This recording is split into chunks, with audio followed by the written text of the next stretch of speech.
नमस्कार मित्रांनो, मी लक्ष्मण या व्हिडिओमध्ये तुमच्या सर्वांचे स्वागत करतो. या व्हिडिओमध्ये आपण आता आपला कॅप राऊंड 1 झालेला आहे. आता कॅप राऊंड 2 ची वॅकंट सीट उद्या येणार आहे. म्हणजे उद्या किती विद्यार्थी वॅकंट सीट्स आहे, म्हणजे उद्या किती वॅकंट सीट आहे, वॅकंट सीट असणार आहे उद्या कॅप 2 साठी. हे आता उद्या आपल्याला कळणार आहे की उद्या कॅप राऊंड 2 साठी कोणकोणत्या कॉलेजमध्ये किती सीट्स बाकी आहेत. तुम्ही आता बेटरमेंट केलं असेल. बेटरमेंटला खूप विद्यार्थी गेले असतील. बेटरमेंट म्हणजे तुम्हाला सर्वांना माहिती आहे की आता जे कॅप राऊंड 1 मध्ये आपल्याला जे कॉलेज अलॉट झालेलं आहे कॅप 1 मध्ये, आणि कॅप 2 मध्ये आता आपण जाणार आहे. कॅप 1 मध्ये जर आपल्याला एखादं कॉलेज अलॉट झालं, जसं D Y Patil Akurdi, D Y Patil college आपल्याला अलॉट झालं. ओके, आपल्याला ते सेकंड राऊंडला आपण बेटरमेंटला गेलो, आणि बेटरमेंटला गेल्याच्या नंतर आपल्याला दुसरं काही एखादं कॉलेज लागलं, म्हणजे जीएसपीएम कॉलेज अलॉट झालं, तर आपलं फर्स्ट राऊंडचं कॉलेज निघून जाणार आहे. आपल्या सेकंड राऊंडला जे कॉलेज लागलं ती आपली होणार आहे बेटरमेंट. ओके, जर आपण थर्ड राऊंडला गेलो कॅप 3 मध्ये, आणि कॅप 3 मध्ये आपल्याला सिंहगड लागलं, ओके, तर आपलं सेकंड राऊंडला जे कॉलेज लागलं ते निघून जातं, आणि थर्ड राऊंडला जे कॉलेज लागले ते कॉलेज आपल्याला राहतं. म्हणजे जसं जसं तुम्ही पुढे जाणार तसं तसं कॉलेज मागचं रिमूव्ह होत जात असतं.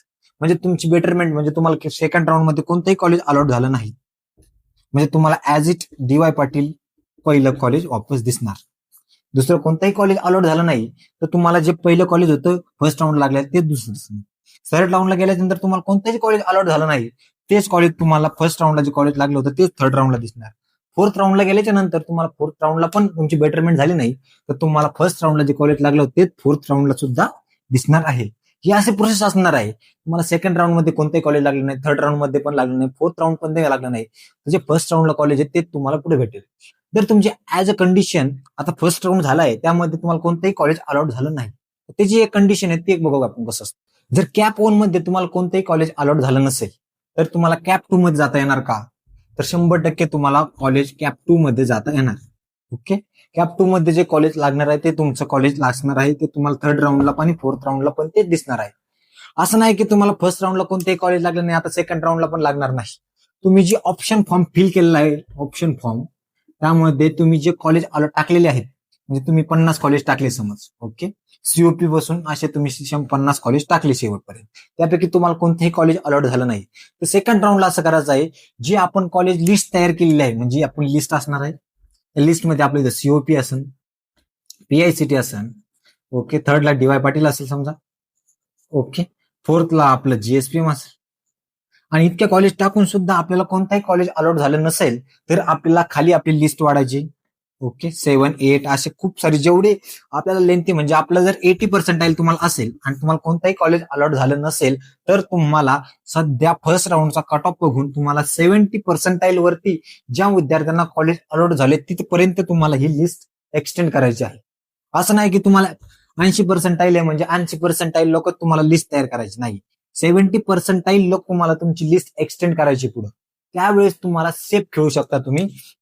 सेफ म्हणजे का, तुम्ही असं जर लिस्ट तयार केली त्या लिस्टनी काय होतं की तुम्हाला कोणतंही ना कोणतं कॉलेज लागण्याचे चान्सेस असतात, एक तरी कॉलेज त्याच्यापैकी लागते चान्सेस जास्त असतात.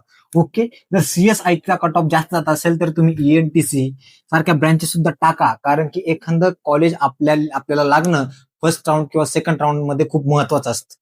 ओके, जर आपले 1-2 राऊंड पहिले वायाला गेले, आपल्याला एकही कॉलेज अलॉट झालं नाही तर थर्ड राऊंड आणि फोर्थ राऊंडला व्हॅकंट सीट कमी असतात, त्यामुळे चान्सेस कमी असतात कॉलेज लागण्याचे. त्यासाठी काय करायचं, कॅप 1 आता गेलेला असेल तर कॅप 2 मध्ये आपण ट्राय करायचं, मॅक्झिमम ट्राय करायचं की आपल्याला एखादं कॉलेज तरी अलॉट होईल. 100% असं झालं पाहिजे की अशी लिस्ट तयार करा की 100% आपल्याला एक कॉलेज तरी अलॉट झाली पाहिजे. ही झाली दुसरी कंडिशन. ओके, पण आता लिस्ट तयार कशी करायची, आता कसं कसं कोणत्या, आता तुम्हाला जे सेकंड राऊंडला कॉलेज लागेल ते फोर्थ राऊंड पर्यंत राहणार आहे, नंतर तुमची बेटरमेंट झाली नाही तरी पण चालेल. असं लिस्ट तयार करा की तुम्हाला सेकंड राऊंड मध्ये तरी कॉलेज अलॉट होईल. ओके, त्यानंतर आता बघणार आता ऑप्शन फॉर्म फिल तयार कसा करा सेकंड राऊंड साठी. आतापर्यंत आपण व्हिडिओमध्ये बघितलं की कॅप 1 मध्ये आपल्याला जर कॉलेज लागलं तर काय प्रोसेस असणार आहे, तर कॅप 1 मध्ये कॉलेज अलॉट झालं नसेल तर काय प्रोसेस असणार आहे, सर्व बघितलंय. आता बघणार आपण लिस्ट तयार कशी करायची कॅप 2 साठी. कॅप राऊंड 2 साठी लिस्ट तयार कशी करायची, त्या लिस्टमध्ये काय चेंजेस करावे लागतील की आपल्याला कॅप 1 मध्ये कॉलेज अलॉट झालंच नाही, कॅप 2 मध्ये असं नाही झालं पाहिजे कॉलेज आपल्याला लागलं नाही म्हणजे अलॉट झालं नाही, असं 100% असं झालं पाहिजे की आपल्याला कॉलेज एक तरी कॉलेज अलॉट झालं पाहिजे. आपली जी फर्स्ट राऊंडला लिस्ट होती आपण जी लिस्ट तयार केली होती त्याच्यामध्ये आपण 1, 2 असे 50 कॉलेज ठेवलेले असतात समजा. ओके, इथे असं 50 कॉलेज ठेवले असेल, त्यापैकी कोणतंही कॉलेज अलॉट झालं नाही. आता असं करायचं आहे की आपल्याला आपली लिस्ट अजून खूप एक्सटेंड करायची, जेवढी होईल तेवढी आपण एक्सटेंड करणार आहे.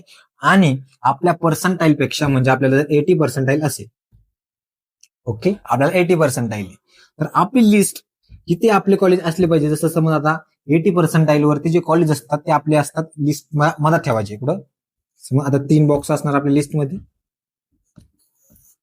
हा एक बॉक्स आणि हा लिस्ट आहे समजा आपली. ओके, आणि हा एक बॉक्स.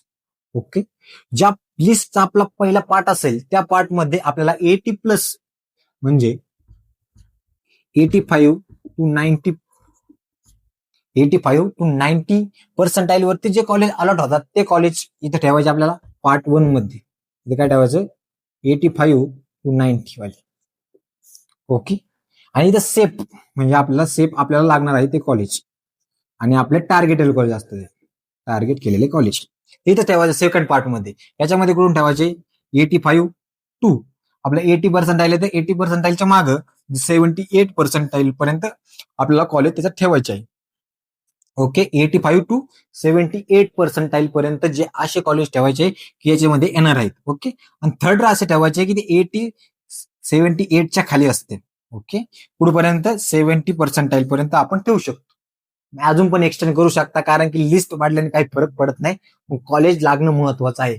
एकही राऊंड आपला वाया गेला जाता कामा नये. इथून पुढे आपला जर पहिला राऊंड वायाला गेला असेल तर, या फोन जर आपल्याला अलॉट झाला नसेल तर असं करू शकता. जरी अलॉट झाला असेल, जर आता हे झाली एक कंडिशन. त्यानंतर ज्यांना फर्स्ट राऊंडला कोणतंही कॉलेज अलॉट झालं नाही त्यांच्यासाठी ही कंडिशन होती. आता आपण बघणार आहोत ज्यांना फर्स्ट राऊंड मध्ये एक कॉलेज अलॉट झालं,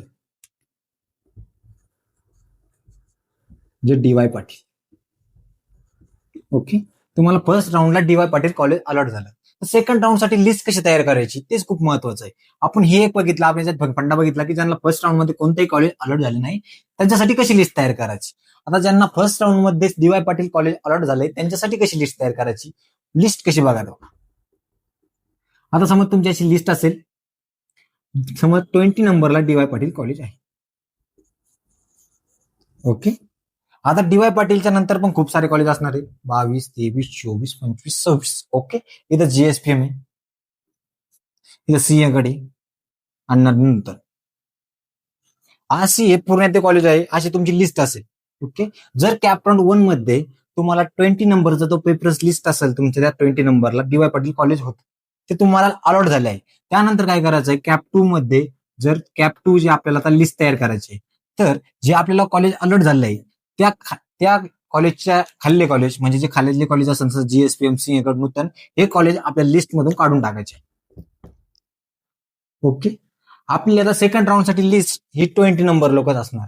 ओके, त्यानंतर आपल्याला कोणतं कॉलेज डी.वाय. पाटील मध्ये जसं आपल्याला ईएनटीसी लागलं, फर्स्ट राऊंड मध्ये आपल्याला डी.वाय. पाटील मध्ये ईएनटीसी ब्रँच अलॉट झाली, तर आपण ट्राय करायचं डी.वाय. पाटील कॉलेजमध्ये आपल्याला आयटी भेटेल. कसं भेटेल, आपल्याला आयटी टाकायचं, सीएस ठेवायचं. ओके, आणि डी.वाय. पाटील कॉलेजच्या पेक्षा जे कॉलेज चांगले असतील, जसं एमआयटी आळंदी असेल, ओके, अजून पीसीसीबी कॉलेज असतील, हे कॉलेज आपल्याला ट्राय करायचे. हे कॉलेज आपल्या लिस्टमध्ये असले पाहिजे. डी.वाय. पाटीलच्या खाल्ले कॉलेज जे पण लोअर कॉलेज आहेत ते आपल्या लिस्टमध्ये नाही पाहिजे. आता जर तुम्हाला दुसरं कॉलेज लागलं, म्हणजे डी.वाय. पाटील आकुर्डीचं कॉलेज त्यापेक्षा खाली आहे सिंहगड कॉलेज समज, जर आपल्या सिंहगड कॉलेज अलॉट झालं सेकंड राऊंड साठी, तर आपल्याला फर्स्ट राऊंडला लागलेलं डी.वाय. पाटील आकुर्डी हे कॉलेज आपलं निघून जाणार. नंतर तुम्हाला त्याच्यामध्ये ऍडमिशन घेता येणार नाही. त्यासाठी कॅप 2 ची कॅप 2 चे ऑप्शन फॉर्म फिल करताना डी.वाय. पाटीलची जी रँकिंग आहे त्याच्यापेक्षा खाल्ले रँकिंग वाले कॉलेज आपल्या लिस्टमध्ये नसले पाहिजे. ओके, हा आहे तुमचा पूर्ण. आता लिस्ट तयार करताना अशी लिस्ट तयार करायची की 20 कॉलेज ठेवायचे, पण ते डी.वाय. पाटील पेक्षा चांगले कॉलेज असले पाहिजे, हेच कॉलेज आपल्या लिस्टमध्ये असले पाहिजे. ही झाली दुसरी कंडिशन. आता आपण सर्व कंडिशन बघून घेतल्या की ज्यांना कॉलेज फर्स्ट राऊंड मध्ये लागलं आहे आणि ज्यांना फर्स्ट राऊंड मध्ये कॉलेज लागलं नाही, तर त्या दोघांसाठी पण कशी लिस्ट तयार केली पाहिजे ह्या व्हिडिओमध्ये आपण कव्हर केलेलं आहे. ओके, नेक्स्ट व्हिडिओ कोणत्या टॉपिकवर पाहिजे हे खाली कमेंट बॉक्समध्ये नक्की सांगू शकता. ओके, व्हिडिओ आवडला असेल नक्की लाईक करा, सबस्क्राईब करा आणि शेअर करा. थँक्यू.